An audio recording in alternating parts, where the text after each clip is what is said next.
Okay, I think we'll get started. Hi, everyone. My name is Christine Dunn, and I work for the ALS Association, the Greater New York chapter.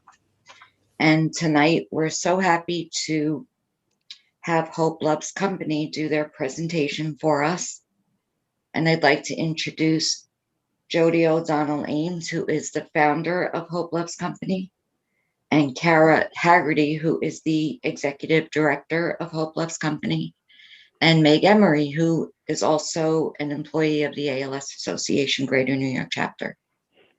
Thank you guys so much for being here this evening. Thank you so much for having us, Chris, Meg, and the ALS Association Greater New York. It's an honor to be here. And to everyone who's in the room, welcome, and we're excited to get started. Yes, thank you. And one quick thing before we start the presentation this evening is if anyone has any questions, both on the Zoom link and on Whova, you are able to put in any questions that you might have for the presenters. So feel free as the presentation is going on to put in those questions for both of Kara, Jody, or even Chris or I, and we will get to those at the end of the session. So now I will hand it back to Kara and Jody so they can present on this amazing company, Hope Loves Company. Awesome. Thank you. I'm going to go ahead and share my screen. All righty. So again, I'm Kara Haggerty. I'm the executive director of Hope Loves Company. I've been with HLC for just over 3 years now, and I joined the team and met Jody shortly after my boyfriend, his father, passed from ALS in January 2017. So when I learned about Hope Loves Company and its programs, I knew it was something that I wanted to be involved in, and I've been there ever since. And we're so lucky. Yes, and my name is Jody O'Donnell Ames, and I'm meeting with you right here from my home where the idea of Hope Loves Company originated. I have my Hope Loves Company shirt on, but can't see it. And yes, so my story with in the ALS journey began in 1995. I was 28 years old and my husband Kevin was 29, just about turning 30 when symptoms of ALS started. And we really didn't know a whole lot about ALS. I was a teacher, and of course, the first thing that we thought of was how do we fix this? How do we cure the disease? And we had a toddler at home, and Kevin and I quickly became advocates and rallied around many things, such as FDA approval for Riluzole and Medicaid approval, and those issues were very important to us. Kevin progressed rather typically. He was in a wheelchair in a year, and then he needed a feeding tube 2 years, and 3 years decided to go on the ventilator. So sadly, he passed in 2001, and something called to me because we had Alina who was 8.5 when Kevin passed, and there weren't resources for children. And as a teacher and an entrepreneur and someone who likes to problem solve, I thought of this term, Hope Loves Company.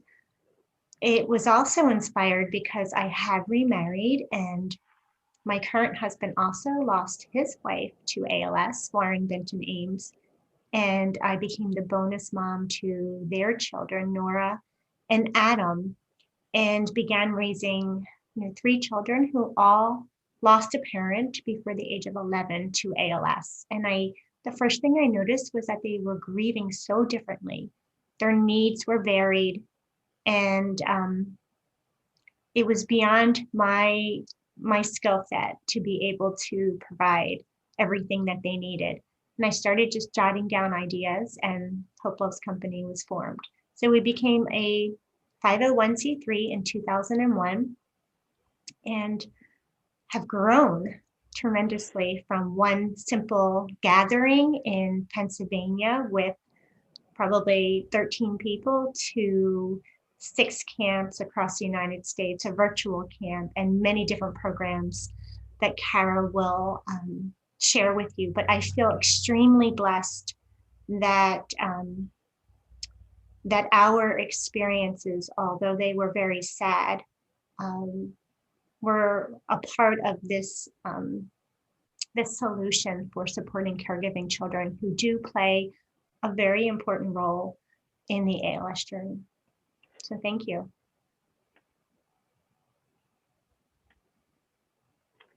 So what are some of the challenges faced by young caregivers? Most of the children that we connect with at Hope Loves Company are caring for a parent or a grandparent or a loved one with ALS, children as young as 3 years old. So what are some of the challenges that they're facing? Balancing school life and responsibilities, extracurriculars, while also being almost a full-time caregiver to their loved one. Loss of social life and gathering with friends, not having enough time for self-care, accepting and adapting to change. So many people, I'm not sure if you're familiar with anticipatory grief, but as ALS progresses and changes are taking place in the home with new people coming in, new medical equipment coming in, there are a lot of changes taking place, and it can be hard to adapt to those changes. Our children also may be having feelings of isolation, fear, worry, depression, anxiety, and grief. And there may also be financial instability and less opportunities as a result of time and money that goes along with a diagnosis of ALS. So what are the goals of our activities that we so carefully created? We want to diminish feelings of isolation that Kara just mentioned. We talk to a lot of families, and this is a common theme. We know that in the ALS community, it's hard to understand truly the impact the disease makes on an entire family unless you've lived it. So uniting and bringing these children together in a safe and supportive setting relieves some of that isolation. And a part of that is to encourage new relationships. We can't tell you how many parents have called us and we've connected a child with another child. And just knowing that, you know, so-and-so's daddy also has ALS brings some sense of normalcy to their experience.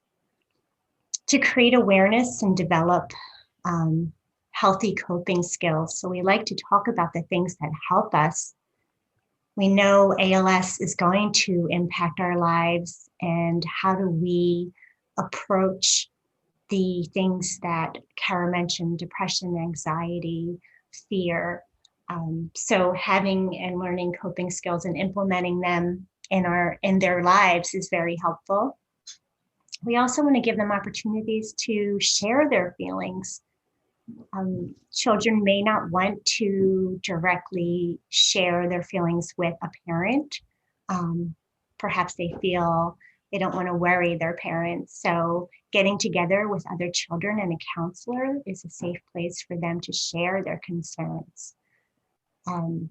We really want to make sure they have fun and the entire family has fun through our activities. That's creating memories is so important, and having fun and laughing together and having quality time is very important to us. This also encourages bonding, which is great. And we like to share resources. We have 2 books, The Stars That Shine and What Did You Learn Today? And those books are shared with families. They're also sent out in our care packages, which are called Hugs of Hope. So these books can help to gently initiate a conversation about ALS with children. So we just got a request for a Hug of Hope today, actually. And again, these are all things that help children to feel as though someone understands.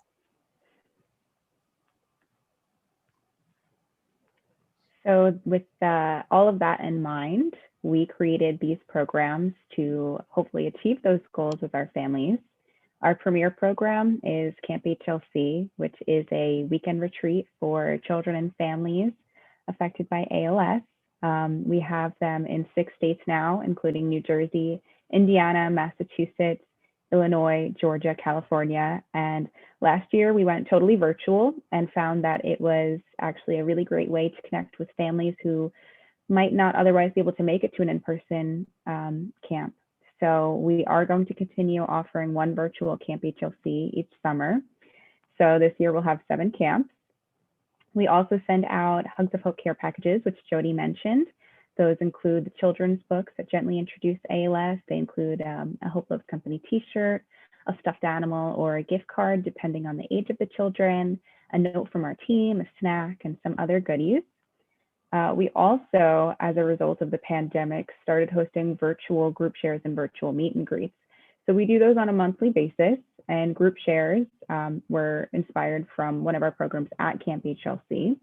So it's a peer support group where children and young adults affected by ALS can come together and share their experiences in a safe environment with peers who understand their experiences and with counselors or social workers who can help facilitate that conversation. So right now we offer that program for 10 to 12-year-olds on the second Wednesday of the month at 7 p.m. Eastern, and our 13 and older group on the first Wednesday of the month.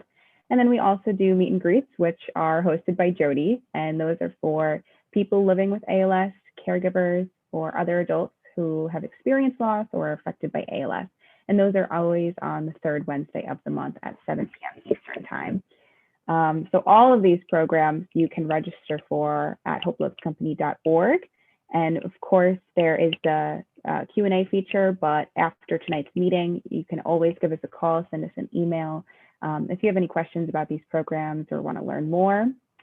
We also have a Young Ambassador program, which is like a youth leadership and advocacy program for teens and young adults between the ages of 14 and 22.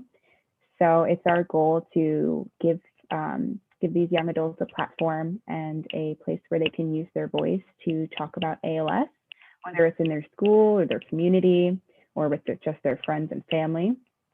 We also had a teen retreat in 2018 and hope to continue having those inspired from the camp model, but catered to our older group and with a focus on health and wellness. We also had our first HLC Kids Count conference in 2019, and we will be doing that again this fall.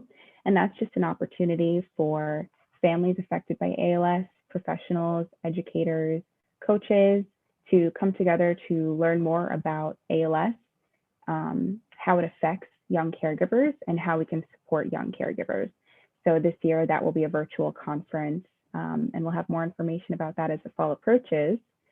And we also have a Susan B. Anderson scholarship. So there's actually a video at the end where you'll meet Mackenzie Anderson and her mom, Susan. Susan was diagnosed with ALS when Mackenzie was 14 years old, I believe, or 16 years old. And Mackenzie connected with Jody, came to camp, and now actually serves on our board of directors. So this is a scholarship in memory and in honor of Susan B. Anderson. And we award 3 young adults who are affected by ALS a $1,000 scholarship each year to go towards either a 2 or 4 year university or trade school. And we also welcome the opportunity to give children and young adults speaking, writing, advocacy opportunities, whether it's for our website, our blog, or newsletter, again, within their school. For example, our young ambassadors wrote a letter template that young adults and teenagers can share with their schools to explain what's going on. And as Jody mentioned, we also have our children's books, The Stars That Shine, What Did You Learn Today? And Jody also authored a caregiver guide called Someone I Love Has ALS. So again, all of these programs are provided at no cost to our families. Everything is totally free. And if you have any questions about the programs or how to sign up, please just give us a call or send us an email. And I can talk a little bit more about Camp HLC. Right now, we're gearing up for the Camp HLC season, which runs from May to November in 6 states and virtually. So our goals at Camp HLC, which we sort of went over in the beginning, our general goals of all of our programs are to connect peers, connect children with peers who share in their experiences. for a lot of our children, Camp HLC is the first time that they actually meet another child who not only knows what ALS is, but is caring for someone with ALS or has lost someone to ALS. So I know that was one of the first survey results from one of the first camps, that a 15-year-old girl, it was the first time in her life that she didn't have to explain ALS to other children, and what a weight off her shoulders it was to just have that experience and know that everyone around her shared in her experiences and knew what she was going through.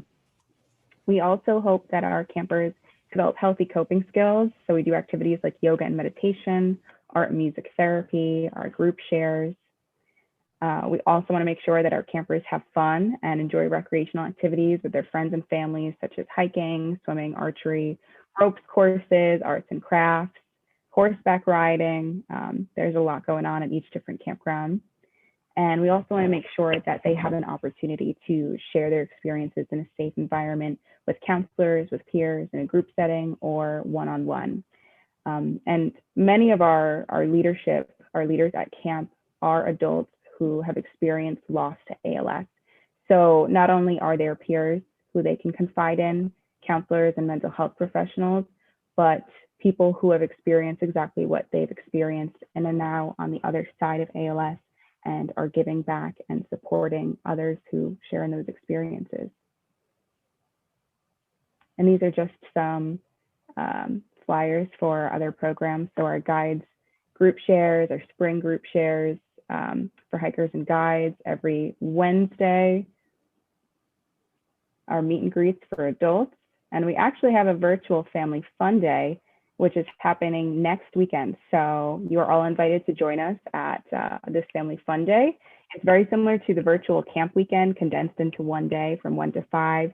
So we're going to be doing yoga, we're going to be doing music, some trivia, and all of our programs, we welcome all family members to join us. So people living with ALS are encouraged to come to camp. We make sure that all of our campgrounds are accessible or can be fitted with portable ramps to make sure that they are accessible. So if someone living with ALS wants to come to camp, we just connect and have a conversation beforehand so we know how to best meet their needs. And our virtual family fun day, of course, it's encouraged that the entire family signs up to have fun. And that's next Saturday, April 17th. And these are just some pictures from Camp HLC, our care packages. So our virtual camp, everyone got a s'mores kit in the mail. So here's a camper with his marshmallow. In the bottom left, we have 2 Hug of Hope care package recipients. In the top center, we have a screenshot from one of our virtual camps when we were doing music. The bottom center is from Camp HLC New Jersey in 2019, voting. The top right is Camp HLC Massachusetts fishing. And the bottom right is another virtual Camp HLC picture. So everyone got a white t-shirt in their care package and got to tie-dye. Everyone got a tie-dye kit. So it was really fun seeing all the different unique creations that everyone made. If you don't mind, Kara, I just want to add something to that. Sure. So our team realized that we could not stop programs, especially during an extra challenging time, COVID. And we were able to quickly pivot to virtual camps. We had excellent attendance, and some of our children attended every camp, every virtual camp. And the as Kara mentioned earlier, it was nice because there were patients living with ALS who got to witness the activities who may not have been to camp. And also every camper who signed up for the virtual camp received a camp kit of all of the supplies necessary for the camp experience. So that was a little bit of a fun thing we were able to add. So I know that the idea of a virtual camp may be like, oh, but it's amazing how much fun and how well and how exciting and productive every virtual camp was. So please consider that as well. Thank you, Jody. Yes, so when we started Hope Loves Company, the idea of putting ourselves in the shoes of children and meeting the needs at their level was first and foremost in our creation. So this question is, how are you serving young caregivers, and how can we help you serve young caregivers? So we had a patient care provider come to a camp, and the first thing she said, and she had been in the ALS field for 5 years, but the very first thing she said after spending a weekend with us volunteering was that the experience opened her eyes. She had been doing home visits and didn't ask about the children, where the children were, how they were doing. And, it's important to parents that children are doing well. That's a really big concern for parents. So when you do home visits, do ask about the children. Do share resources for children on your websites, and please let them know about Hope Loves Company. Do you provide opportunities to support children free of charge? And if a family inquires and asks, can you help them, or can you direct them to an organization that can help them? So these are all, how can we answer these questions so that we're providing the right resources for families who are obviously going through something very difficult. If children come to your clinic, how do you serve them? I remember having Alina at 4-hour clinics with us, and it was hard to keep her little toddler self entertained. So how do you talk to the children who arrive at clinic? And what kind of supportive programs does your organization provide? So we at Hope Loves Company are a small but powerful team, and we really want to work with other organizations to fill this void and fill this need. So we appreciate this opportunity to share what we do and to be invited today. Absolutely. And we recognize that there are so many moving parts to supporting families affected by ALS. So we're always happy to have families directed to us to share programs with families. And we're always happy to share if a family comes to us looking for a certain type of support, directing them to other organizations who can fulfill those needs, which we can't.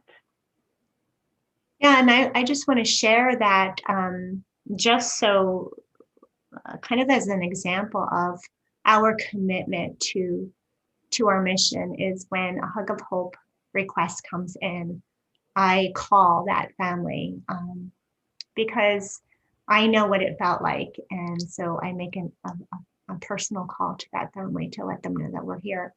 So when we say we're really here to be of help, that's our goal. So this is Mackenzie.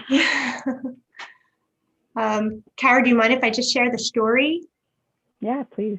So as Kara talked about Mackenzie earlier, Mackenzie's mom was diagnosed when she was 16 or 17, and Mackenzie just immediately called the office, and she called, I think, 30 days before we were having Camp HLC New Jersey, got on a train by herself and organized it. And she recognized that she needed to be with other young adults who were experiencing something similar, and that she needed support. So she reached out, she attended, and has been a part of our ambassador group for many years, graduated from college and is now a board member. So Mackenzie was extremely mature and able. So we want to make sure that the children who don't have those skills do know that we're here and are able to get the resources. Her mom was absolutely a wonderful woman, and Mackenzie's just like her. So we're really proud to have her on our board. Absolutely. And I actually have a video. I believe this is from, it might not be Mackenzie's first camp, but I'm just going to go ahead and play it. You got taller since May? Jody O'Donnell Ames considers all these kids hers. Busy finding bunks, they all came to East Brookfield for Hope Loves Company, a long weekend away. So it's a combination of the regular fun, goofy camp experience and supporting one another. Everyone here is touched by ALS. Maybe a parent or grandparent is struggling or has struggled. Jody lost her husband, Kevin O'Donnell, when he was just 36. She married Warren Ames, who lost his wife.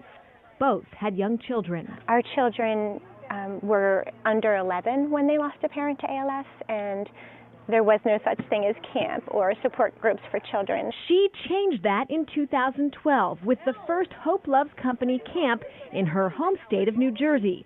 Camps are now held in 5 more states, including Massachusetts. It was the first time that I felt like I didn't have to explain ALS to anyone else.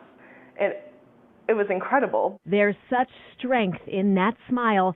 Mackenzie Anderson's mom, Susan, was diagnosed in 2014 and passed away last year. I was struggling at first. I was diagnosed with depression at the time, and I'm such a happy person, and that just wasn't me. So I knew I needed something. I needed some help. From Foxborough, she found Jody online, and at camp, the support she needed, forever friendships. All across the country, we text each other in a group chat. The other day, my friend FaceTimed me at 11 p.m. She's in Florida, really missing her mom. It's some of the only people that understand. A lot of other kids have parents or grandparents or aunts and uncles with ALS, and it's nice to meet them and stuff and to relate. Repeat campers Holly and Karina Cowan look forward to that and to just being kids. The zip line. Zip line, rock wall climbing. Yeah. Yes. Campfires. We're their cheerleaders, and we have a lot to do, and we have to keep cheering them on. The ALS Association of Massachusetts agrees there's a real need for more support for children. They helped sponsor the East Brookfield camp. Meantime, Jody's goal is to get enough support to be able to hold a camp within 5 hours of every child across the country who needs one. Erica Tarantel, WCVB News Center 5. Wonderful. Yeah, so that just shows some of the activities at Camp HLC, some of our campers, and also glad it highlights also Massachusetts, the ALS Association, National, and its chapters have been very supportive of Camp HLC and our other programs. And Greater New York, I know, has sent so many families to Camp HLC, so we're grateful for that. So this is just our contact information. Those are our email addresses, our phone number, which goes right to my cell phone, our website, and we are happy to connect any day, anytime through social media, on Facebook, Instagram, Twitter, or through our website. So I don't know if anybody has any questions, but feel free to write them in the chat. We have a couple questions that came in beforehand. The first one being, what type of connection to ALS do kids need to have to be able to participate in your programs? Good question. So we've had campers who have parents, grandparents, aunts, uncles, neighbors come to Camp HLC. We've had campers who have family friends and who are also support of that caregiving team. So any connection to ALS would be sufficient to come to Camp HLC. And I'll just add to that, if a child is sharing concern, if a child is able to voice his or her concern, whether, could even be a family friend, yet the child is obviously affected by it, then he or she is welcome. We've also had campers who are a little shy and who brought a friend with them to Camp HLC. Another question that I had is, what if you don't live near one of the campsites? Sure. So we have camps in 6 states. As that video shared, it's our goal to have a camp within 5 hours driving distance max of any family in the U.S. who's affected by ALS. We do have a small travel fund set aside for each camp. And we, between our 6 states, have had families from more than 20 states amongst those 6 camps. So you don't have to live in New Jersey to go to Camp HLC New Jersey. We also have our virtual programs for families who might not be able to get to Camp HLC. But what I would recommend, if you are living somewhere where you don't think you'd be able to make it to a Camp HLC, please give us a call so we can try and make it happen. We never want to turn anyone away just because, you know, they're 6 hours away or a plane ride away from camp. And I have a question that I know we talked about before, but we're going to now bring it up to everyone.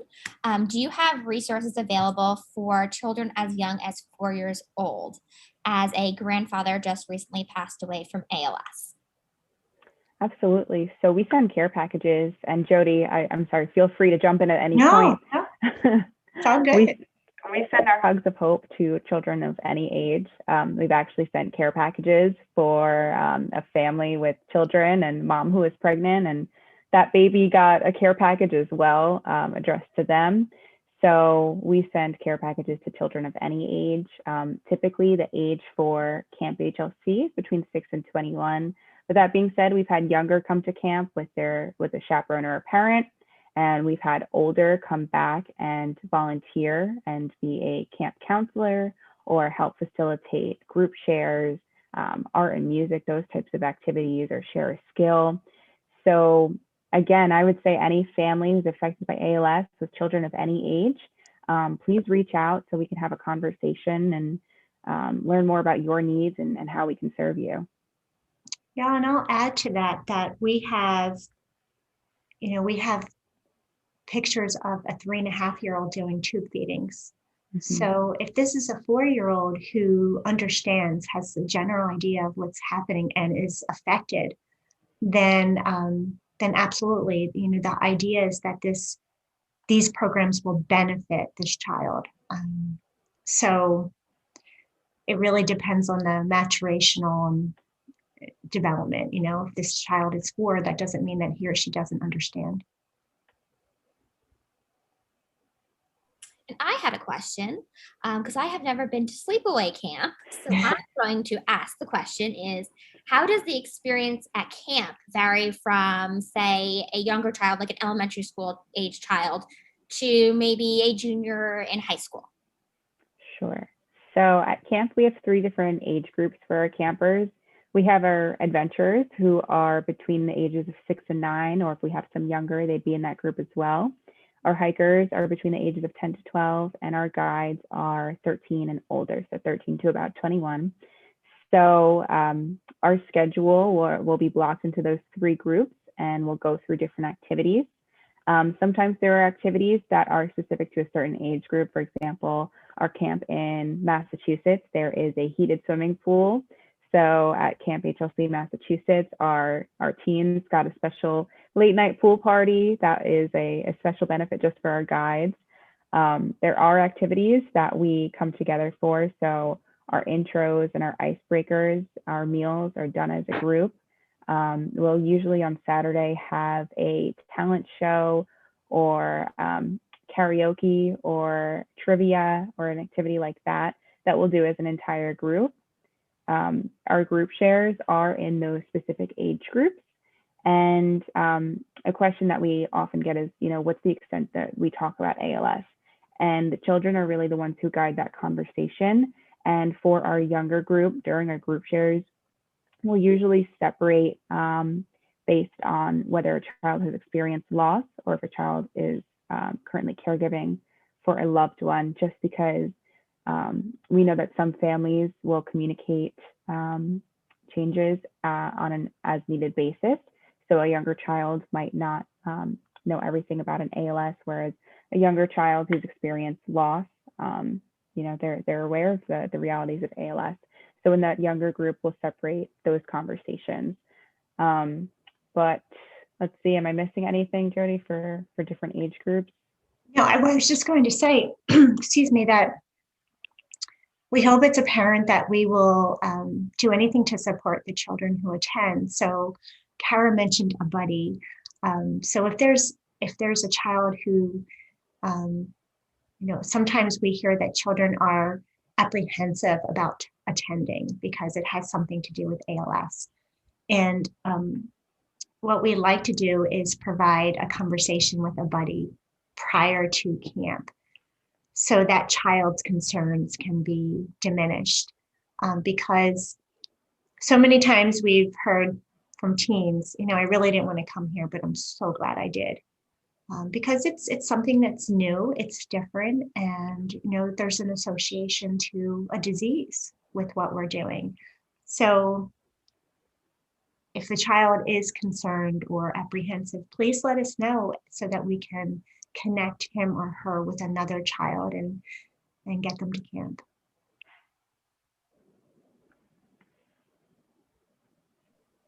Another question we have is, how can I get involved as a volunteer? Sure. So we have a volunteer form on our website, or you can reach out directly to us with a phone call or email. But typically what you would do is you'd fill out that application for volunteering either at Camp HLC or volunteering in general if you have a skill that you'd like to volunteer your time with, marketing, IT support, fundraising.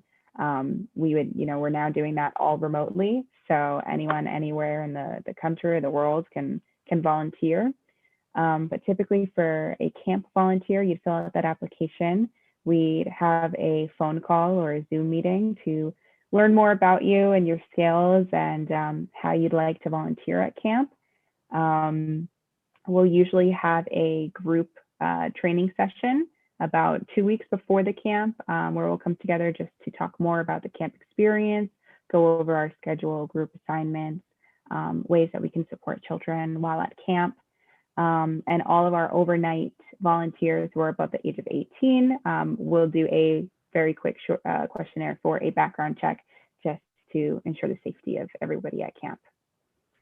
Yeah, and we can add to that we are always looking for volunteers who can help to facilitate. So art therapy, counseling, meditation. So bringing in a diverse set of skills so that children, a child may want to try Tai Chi, but isn't the kind of child who wants to swing on a rope, right? So having diverse skills is always wonderful. Someone just asked me to ask, how do you find the campsites? Long process. Yeah. So there are a couple areas where we know that there's interest. Sometimes we'll have families reach out to us and say, how can we bring camp to my state? Or chapters of the ALS Association or other organizations will reach out to us and say, we have several families with young children. How can we bring camp to our area? So that's usually how the conversation begins. And from there, we'll do a lot of research about campgrounds. So we have a very long list of questions for each campground about accessibility, activities, timing and scheduling. And so it usually, is it could be a several-year process to bring camp to a new location. And we also look for opportunities to work with other organizations or communities that support families affected by ALS to help get a new camp funded in that area. And certainly if there is anyone here who wants to bring camp to their area, just reach out to us, give us a call, and we'll see how we can make that happen.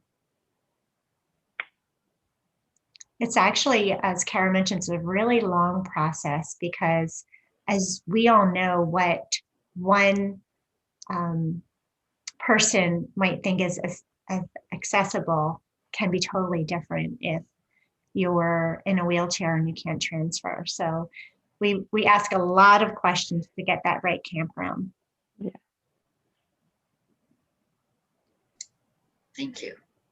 I know that you said you've got multiple camp locations. Could you list the locations that you have, or let us know? I know you said Massachusetts, New York, New Jersey. Yeah, so I'll write them in the, let's see, can I write them in the chat? You can actually. You can also go back to that slide that has them listed, right? Yeah, absolutely I can. So New Jersey, Stillwater, New Jersey, so it's northern New Jersey, St. Paul, Indiana, Hinsdale, Massachusetts, so near the Berkshires. Boulder Creek, California, it's about 20 minutes from San Jose. Ingleside, Illinois, which is Chicagoland area, and I believe that's all 6. And we also do the virtual camp, which is July, I believe 16th or the 18th. So actually what I'll do is I will pull up a flyer with those dates, and I'll share my screen so you can take a picture or a screenshot. So give me a second and I'll pull that up. Be super helpful. And while you're doing that, Kara, I just wanted to share, Kara mentioned that you don't have to live in New Jersey to attend a New Jersey camp. We have families who attend multiple camps. So, or they just learn about Hope Loves Company after the camp in their state took place. So you don't have to live in that community to attend that camp. Jody, is the New Jersey one fairly new? No, it's our oldest camp. Well, that's the oldest. Okay. I only asked because I know of a few families in New York that have gone to the Massachusetts one. And I thought, I think it depends on where they live, because in New York, you could actually be closer to Massachusetts than New Jersey. So. True, yeah. That is very true. Another question that we have is, how have you seen your campers change from the beginning of the program to the end? So like they come in on a Friday and then the camp ends on Sunday. How do you see, obviously each child's going to be different, but do you have any kind of stories or kind of overview of how you see children change from that first time that they come on that Friday and then by the time Sunday comes around and they're leaving? I'd love to take this one, Kara, if that's okay. Yeah, I already started to tear up just thinking I know, of me the story too. from my first camp. I'm tearing up too, because as we mentioned, that some children are apprehensive. They're in a new setting. Some may or may not be with parents. Some may be with grandparents or even cousins, older cousins when they come to camp. Usually Friday when they arrive, they're quiet, and by the second night, by Saturday night, they're already, every single time, they're already saying, I don't want this to end. They thank us. They want to hug, and they want to get everyone's numbers and stay connected. And a really beautiful example of this, this growth is that I was talking to one of our campers who is now 19, who started at 15, and she said that once a week, she is in a chat with the HLC campers. And to me, that just speaks volumes of how much of an impact that this program has, because again, it's very isolating. And what this young woman had said was she has some good friends, she has some good friends, but none of them are staying up all night to care for their father and then going to school the next day. None of them have ever had a catheter fall off in the middle of the night. None of them have ever almost dropped their dad in a Hoyer lift. None of them communicate through a Toby with their dad. So getting together with these children just makes her feel like she, someone understands her, and she has a place to be her and to be, free with what's happening in her life, and not feel like she can't, be honest.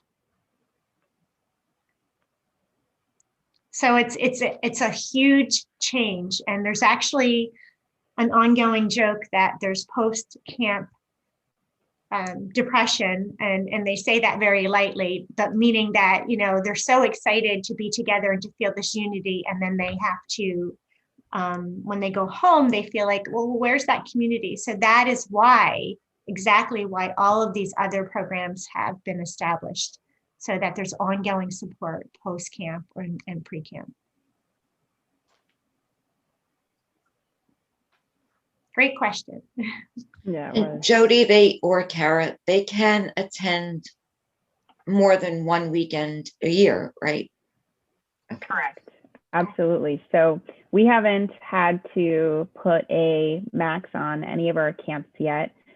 This summer might look a little different with COVID. For example, Indiana, we have a very limited number of beds, but generally speaking, all families are welcome to attend as many camps as they're able to.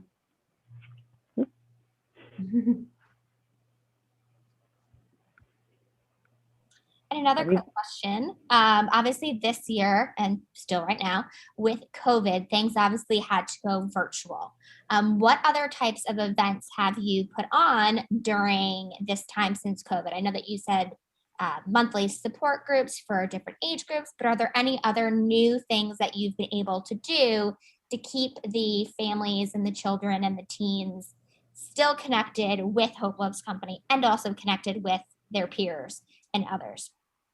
Yeah, absolutely. The virtual group shares and the meet and greets are definitely the primary support programs and virtual programs that were a result of the COVID pandemic. And the virtual camp weekend, we did 6 virtual camps last year, and we're doing another this year, so that any family who just wants to attend more than one camp, they can do a virtual camp, or families who aren't able to attend an in-person camp, whether it's because of COVID concerns or geographic location or timing, that they're able to attend a virtual camp as well.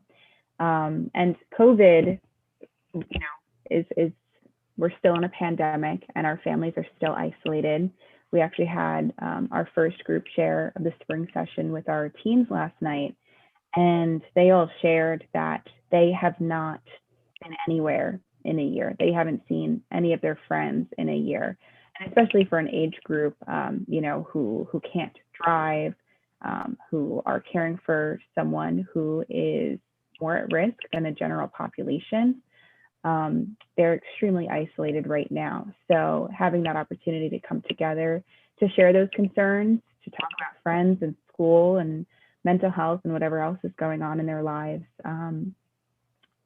has been a really important development since the pandemic. So that is the silver lining that we found, is that it created more opportunity to connect with our families, to offer year-round support.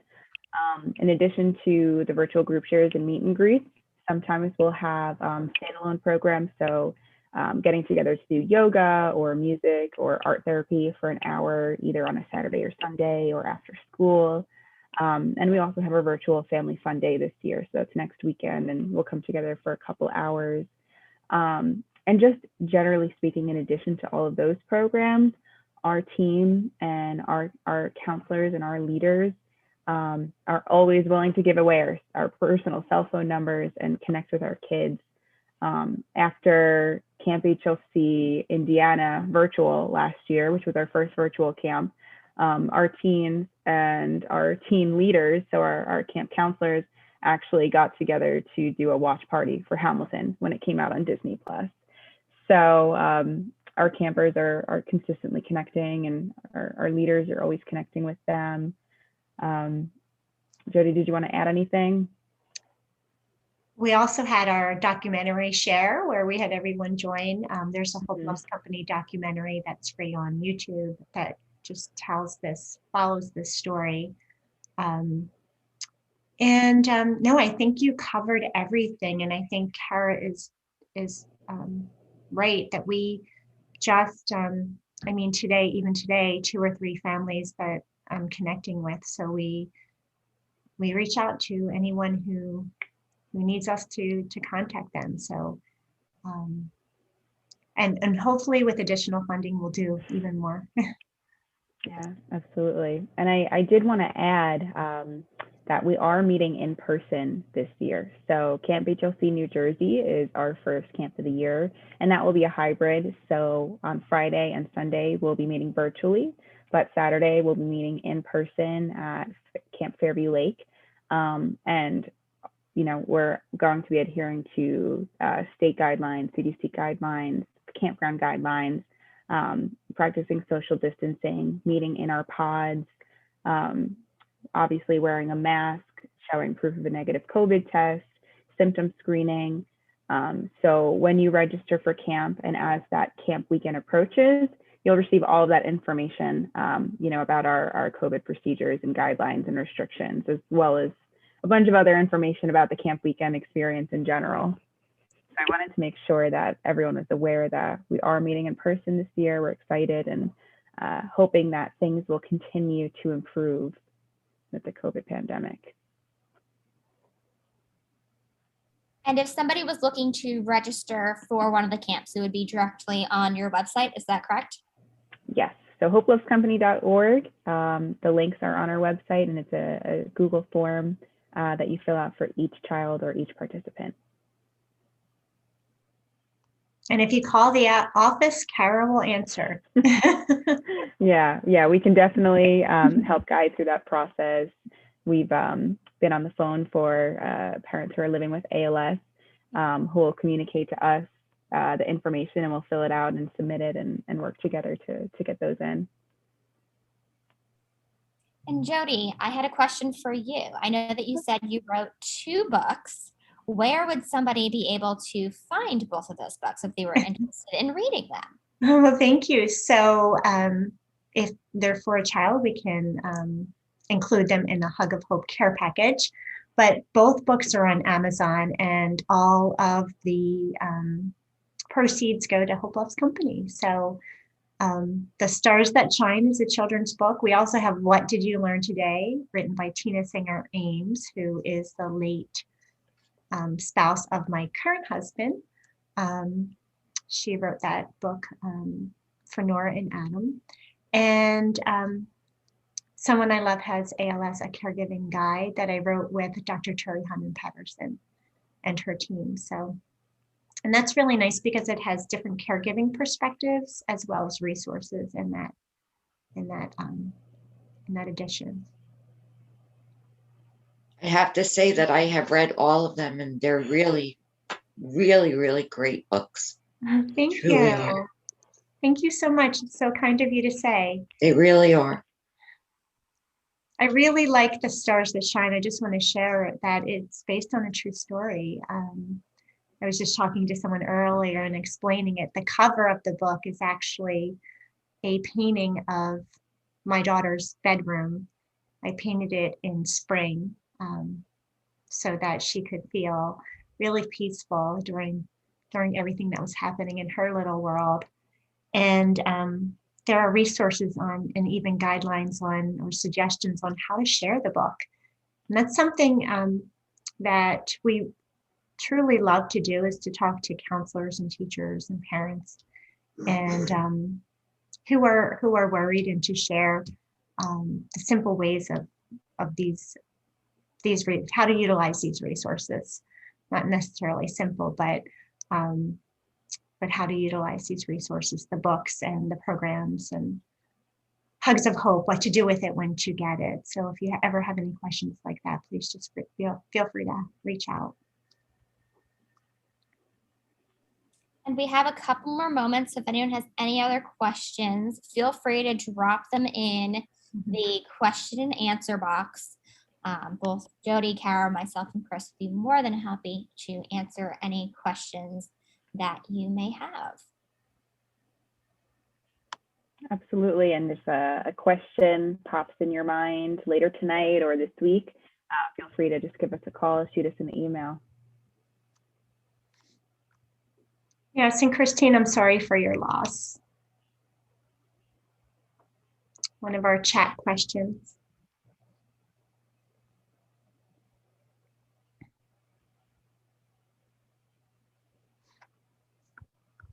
It looks like we don't have any other final questions, but if Jody or Kara, if you have any last words that you would like to give to the group. Something just popped in. Oh, Christine says thank you. If anyone has some final words before we hop off today, I know that I'm looking forward to seeing all the amazing things that Hope Loves Company does both this year and for years to come. So I'll hand it back to both Kara and Jody, and I thank you so much for coming and speaking with all the individuals that are on this call today, and also we'll be sharing this. We'll have a recording of it, so if people do want to go back and take a look at those slides and hear what you all have had to say, we have this that we are able to pass along to whoever might be needing some information about how to get involved with Hope Loves Company. Yeah, I just wanted to share one thing because I know it's a big concern. When I speak to parents, a lot of times the question is, are my kids going to be okay? You know, as parents, we worry so much. And that's why these resources and all of the resources for children are so important, because with the right support and the right resources, they will be okay. And I just wanted to thank you, Christine and Meg, and the Greater New York chapter for inviting us to be a part of your summit. This was really wonderful, and we're always grateful for the opportunity to work together with other organizations that are supporting ALS families. And thank you so much to everyone who joined us tonight. And again, should you have any questions or just want to connect, learn more about our programs, please reach out, give us a call, or shoot us an email or drop a message on our website. Connecting with our families is the most important and the best part of being a part of the Hope Loves Company team. So we always welcome the opportunity to do so. Yes, thank you. Well done, ladies. And we appreciate all that you guys do. It's really such a tremendous asset to be able to tell families about you guys, and it touches my heart. Thank you. Truly. And thanks for all that you guys do. We appreciate it, because if they don't know that we exist, we can't support them. So thank you so much for the enormous work that you're doing and for sharing this mission. Thank you. Thank you so much. And we're just going to put up a slide here. If people do have any questions that they might have not thought of, and all of a sudden you go to sleep and you're like, I have this amazing question that I really wanted to ask Kara and Jody on tomorrow, which is crazy. Tomorrow's Friday. We are going to be having a wrap-up session. So that'll be at 3:45. There'll be a wrap-up session. And if you have any outstanding questions about anything that happened either in this session or a prior session, just put those in that wrap-up session and we will get those answered for you. And also we can connect you with Kara, Jody, as well as Chris and myself within the chapter.